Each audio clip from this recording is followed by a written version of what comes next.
अति पावन, मधुर सरस अरु अति मन भावन।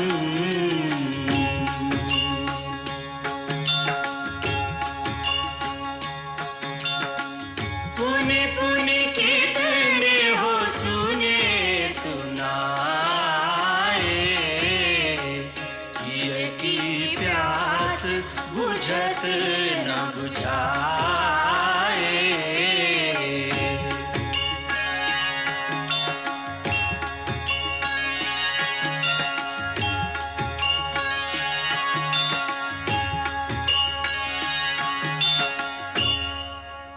निगम नेति शिव ध्यान न पावा,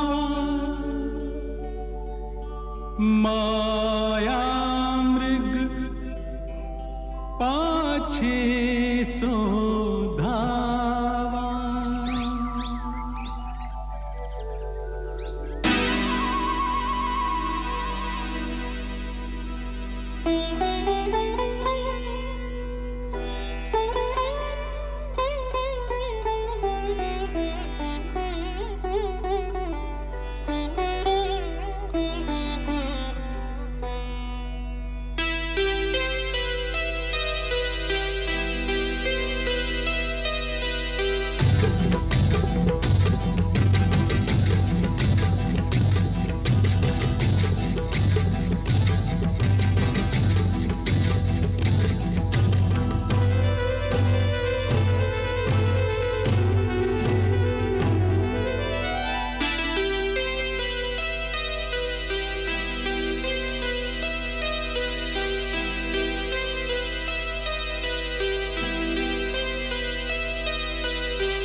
लक्ष्मण! हाय लक्ष्मण! हाय लक्ष्मण! हाँ सीते! हाँ सीते! हाँ सीते! लक्ष्मण! लक्ष्मण! लक्ष्मण! तुमने सुना? बचाओ! बचाओ!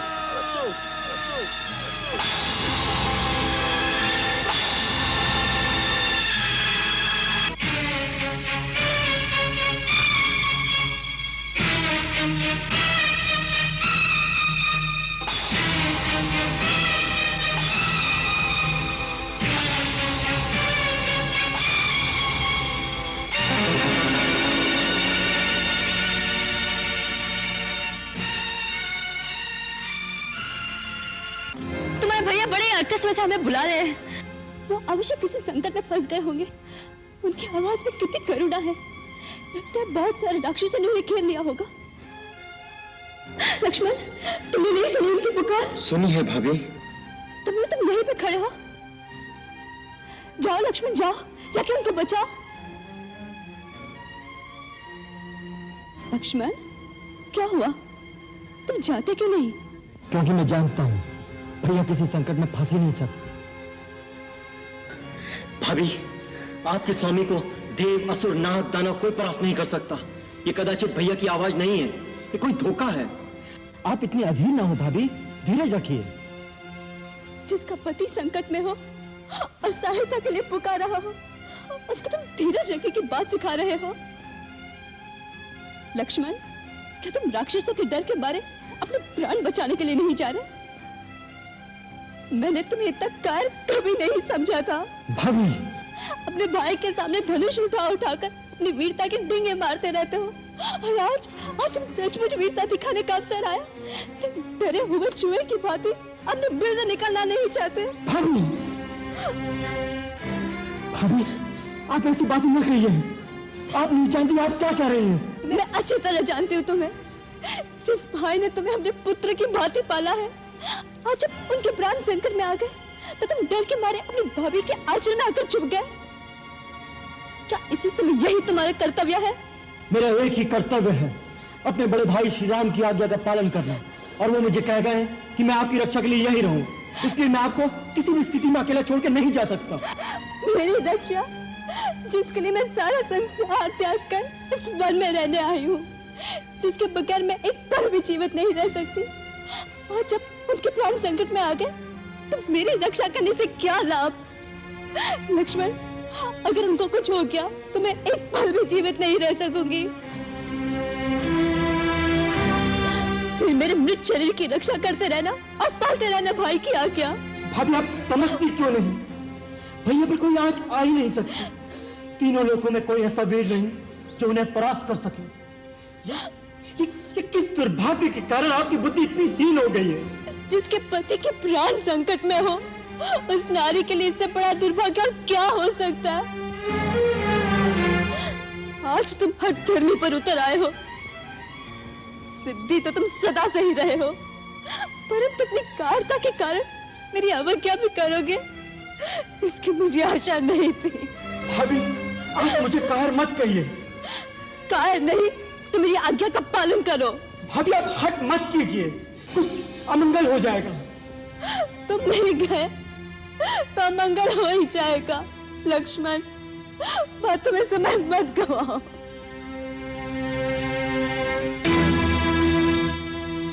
ठीक है, तुम नहीं जा सकते तो ये धनुष बाण मुझे दे दो।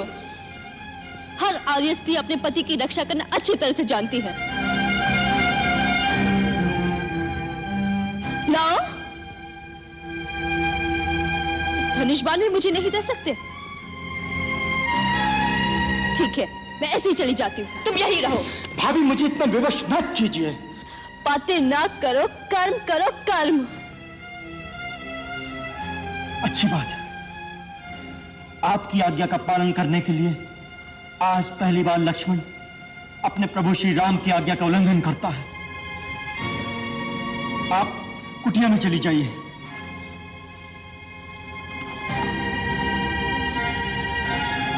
माता, आप ऊपर चली जाइए।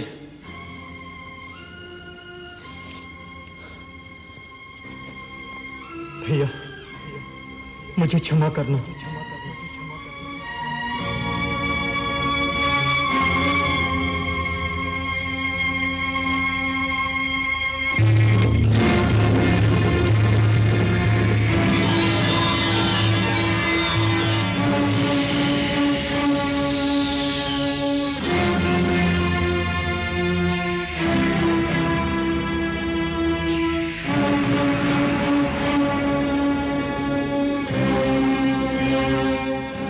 माता, गुरु की दी हुई मंत्र शक्ति से मैंने यहाँ एक अदृश्य दीवार बना दी है। कोई भी इस लक्ष्मण रेखा को पार करके अंदर आने का साहस करेगा तो जलकर भस्म हो जाएगा। इसलिए माता, मेरी आपसे विनती है, किसी भी परिस्थिति में राम भैया के आने तक आप अपने चरण इस रेखा से बाहर न रखें।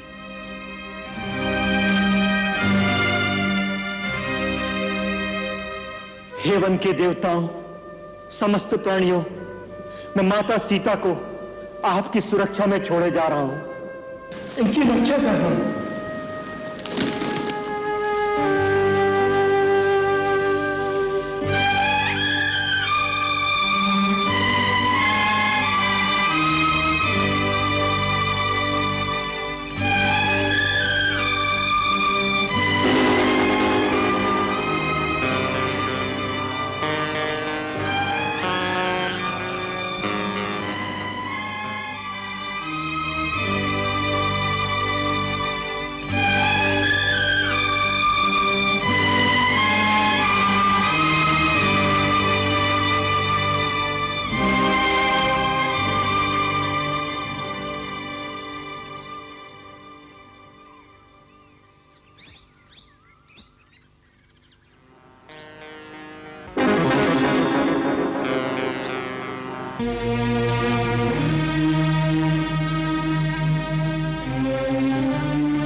भिक्षान्देहि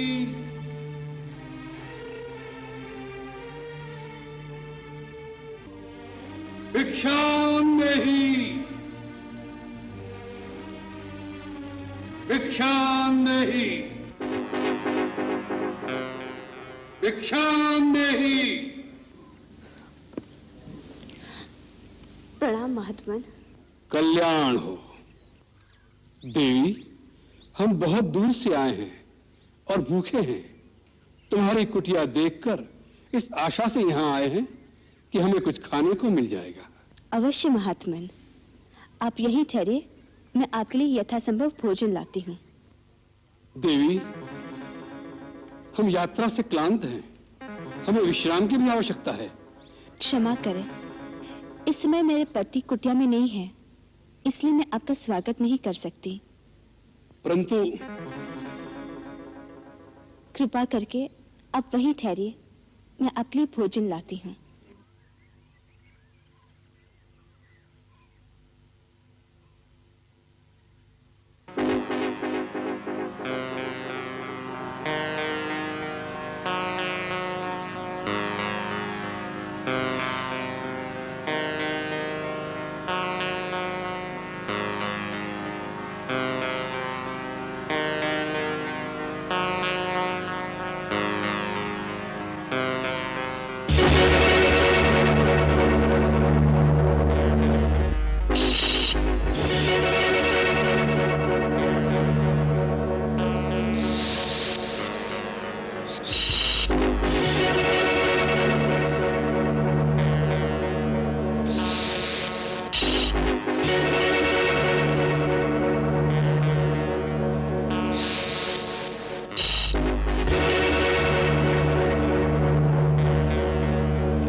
ओम।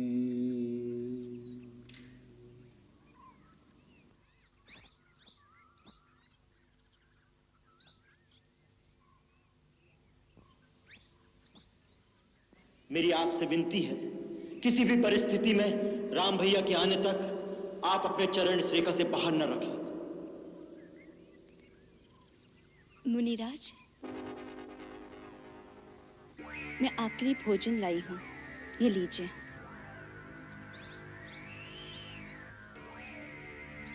ले आओ देवी। कृपया आप ही को यहाँ आना होगा। अब तो हमने आसन जमा लिया है, यात्रा से थके हुए हैं, बार बार उठा नहीं जाता। जो कुछ देना है यही ले आओ। भगवान, मैं इस सीमा से बाहर नहीं आ सकती, आप ही को कष्ट करना होगा। देवी, तुमको आर्य कन्या नहीं लगती? द्वार पर आया हुआ अतिथि भगवान का रूप होता है, और तुम हमारा तिरस्कार कर रही हो। नहीं नहीं अतिथि देवता, मेरे वहां न आने का कारण आपका तिरस्कार करना नहीं। वास्तव में मेरे देवर मेरी सुरक्षा के लिए एक सीमा की रेखा खींच गए हैं और अपनी शपथ देकर कह गए हैं, मर्यादा की सीमा को त्याग कर बाहर न जाना। इसलिए मैं बाहर नहीं आ सकती। कृपा करके आप मेरी बात का बुरा न माने। बस, बहुत हो चुका। तुम बार बार हमारा तिरस्कार कर रही हो।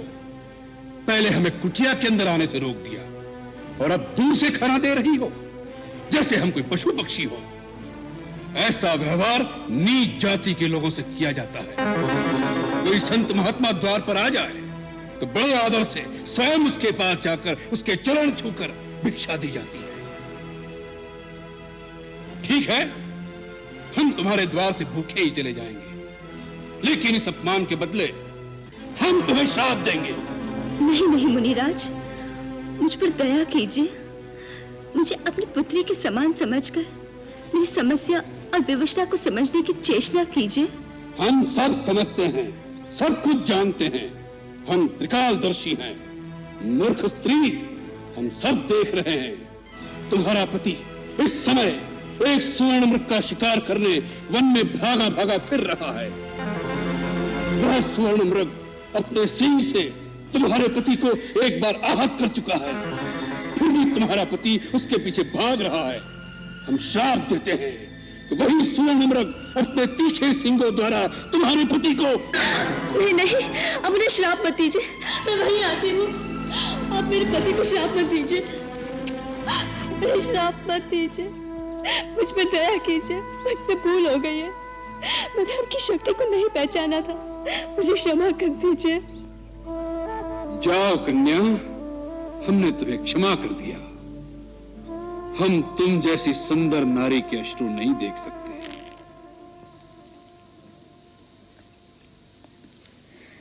मैं मिथिला नरेश महाराज जनक की पुत्री हूँ।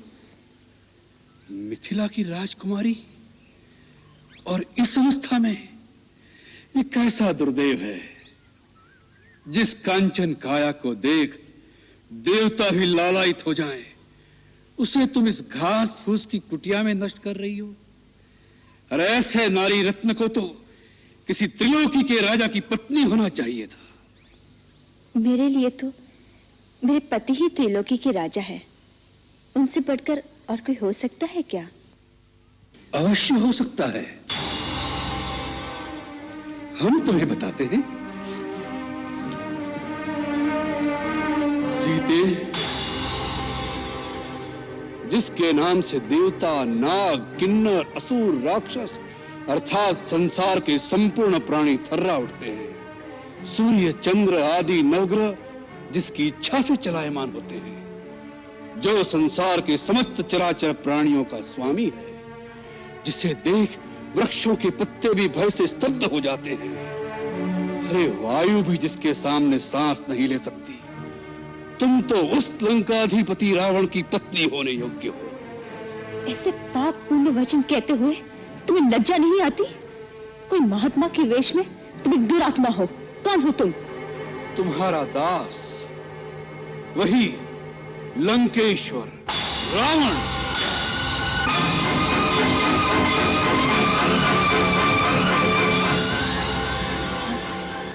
हाँ, रावण, जिसे तुम्हारी कामना ने इतना आतुर कर दिया है कि स्वयं तुम्हारे द्वार पर भिक्षा मांगने आया है। सीते, आज तुम्हारा भाग्य उदय हो गया। कल से हमारे राजमहल में 5000 स्त्रियां पटरानी की भांति तुम्हारी सेवा करेंगी। धूर्त, तुमने ये कैसे सोच लिया कि तुम अपने वैभव का बखान करोगे और सीता तुम्हारे साथ चल देगी? तुम इसी समय यहाँ से चले जाओ, नहीं तो मेरे पति एक ही बाण में तुम्हें तुम्हारी लंका सहित जला के भस्म कर देगी। तुम जिस पति का मान करती हो वह तो धरती पर रेंगने वाला एक मानव मात्र है। हम जिन राक्षसों के राजा हैं वह तो इन मानवों को फल मूल की भांति अपना आहार समझते हैं। तुम हम लोगों की शक्ति को नहीं जानती। जानती हूँ। खर और दूषण भी तुम्हारे ही भाई थे ना, जिन्हें रघुवर ने आन की आन में समाप्त कर दिया था। तुम्हारा ये साहस, एक गीदड़ होकर सिंघनी की कामना कर रहे हो। तुम्हारा अंत समय आ गया है। यदि प्राण प्यारे हो तो अभी समय है, चला जाए यहाँ से। हमारा ऐसा अपमान करने का साहस आज तक किसी ने नहीं किया। इसका परिणाम जानती हो? और एक पतिव्रता सती की ओर ऐसी कुदृष्टि डालने की मूर्खता भी किसी ने नहीं की होगी। इसका परिणाम जानते हो? तेरा ही नहीं, तेरे सारे कुल का सर्वनाश हो जाएगा। मूर्ख, हट जा मेरे सामने से। फिर से उस रेखा के अंदर जाना चाहती है? स्त्री एक बार अपनी मर्यादा की रेखा से बाहर आ जाए, फिर उसका वापस जाना असंभव हो जाता है। सीते, अब तुम्हें रावण के हाथों कोई नहीं बचा सकता। इसलिए चुपचाप अपनी सम्मति से मेरे साथ चलो। लक्ष्मण, आर्या, कहाँ? भैया लक्ष्मण। पुकार ले और पुकार। लक्ष्मण, इस समय वो रण्य बहुत दूर हैं, तुम्हारी पुकार उन तक नहीं पहुंच सकती। सीते, चलो।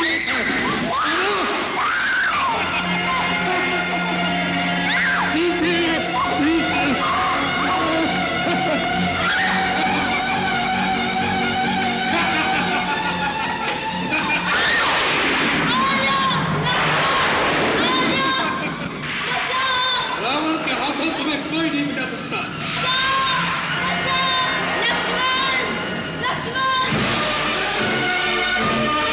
भैया,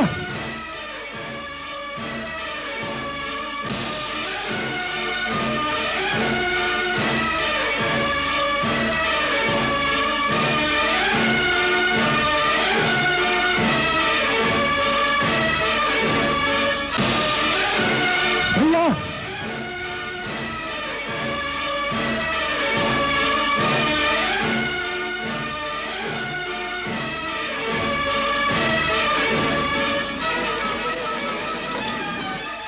लक्ष्मण,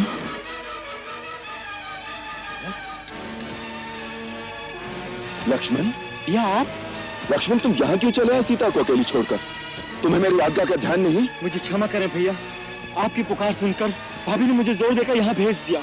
जब मैंने इनकार किया तो उन्होंने ऐसे मम वचन कहे कि मुझे विवश होकर यहाँ आना पड़ा। ये अच्छा नहीं हुआ भाई। तुम्हारा कहना सत्य था। वो मृग के रूप में वही मारीच राक्षस था। मरते मरते जब उसने मेरी आवाज बनाकर तुम्हें सहायता के लिए पुकारा तो उसके उसी प्रपंच से मैं समझ गया कि हमारे साथ छल किया गया है। सीता अवश्य किसी विपत्ति में फंस गई होगी।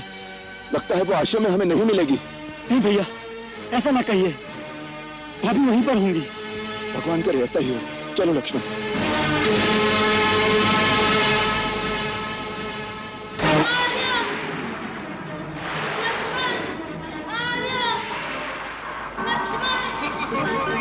सीते, मेरी बेटी, सीते मैं आ रहा हूँ।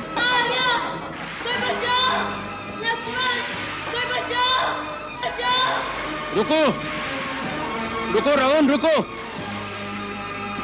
सीते, सीते मैं आ रहा हूँ। सीते, महात्मा जटायु, इस पापी रावण से मेरी रक्षा कीजिए। यदि आप नहीं लड़ सकते तो वन में जाके आर्यपुत्र, रघुवीर और भैया लक्ष्मण को मेरी सूचना दीजिए। जाइए, जल्दी जाइए, मेरी सहायता कीजिए। तुम चिंता न करो पुत्री, मेरे जीते जी ये तुम्हें नहीं ले जा सकता। रावण, तुम तो बड़े वीर और पराक्रमी कहलाते हो। एक निस्सहाय स्त्री को इस प्रकार चोरों की भांति उठाने का निंदित कर्म तुम्हें शोभा नहीं देता। तुम विजय कुमारी को छोड़ दो। ये धर्मपरायण और पतिव्रता स्त्री है। इसका बलपूर्वक अपहरण करने से तुम निश्चित ही विनाश को प्राप्त करोगे। बूढ़े जटायु, रावण को शिक्षा देने आए हो? जाओ किसी पेड़ पर बैठकर आराम करो, मेरे रास्ते में मत आओ, कहीं मुझे क्रोध न आ जाए।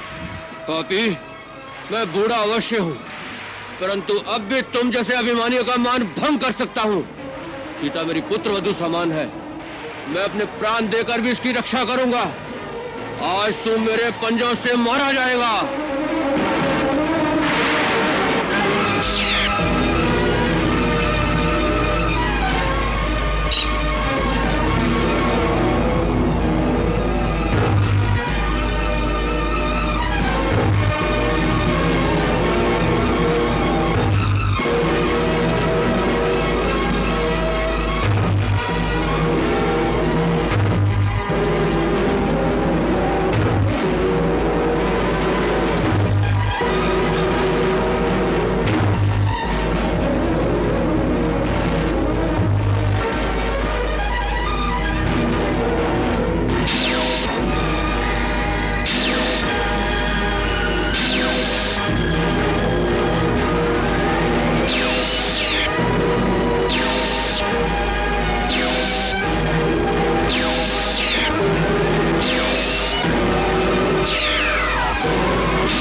पक्षी के पर काटकर तुम अपने आप को वीर समझते हो? तुम्हें लज्जा आनी चाहिए।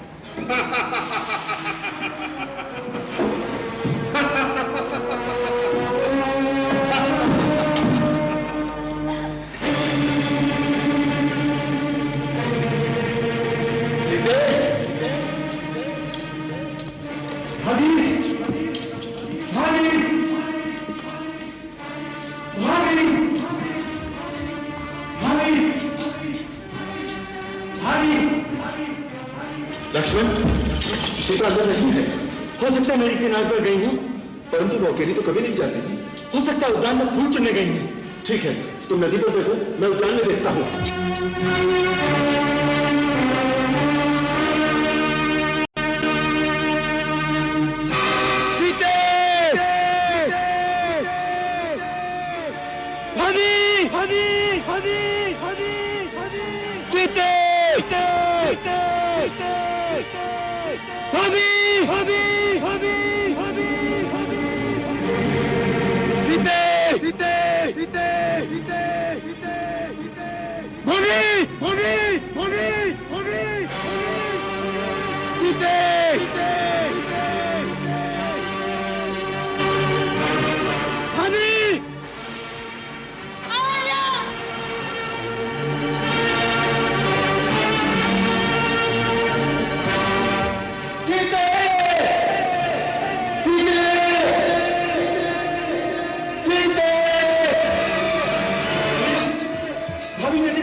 कुछ अनहोनी हो गई है।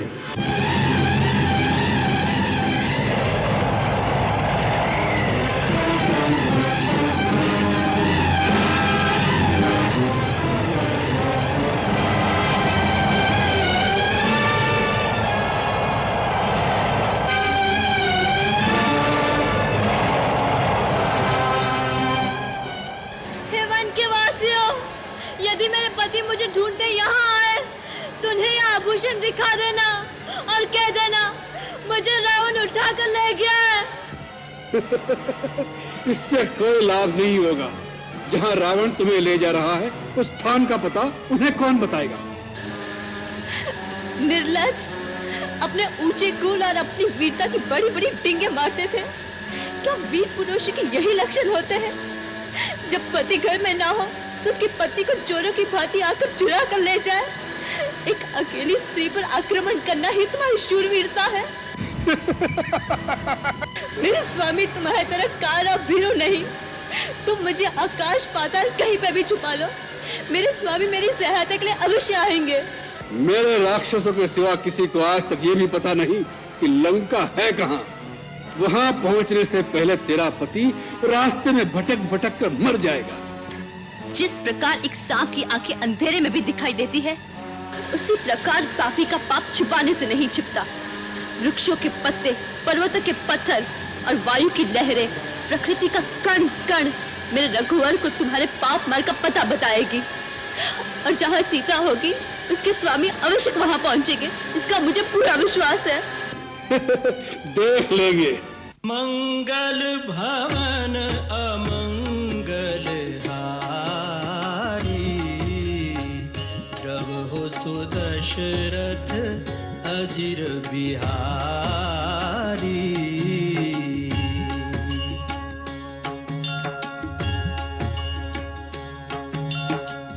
सीताराम चरित अति पावन, मधुर सरस अरु अति मन भावन।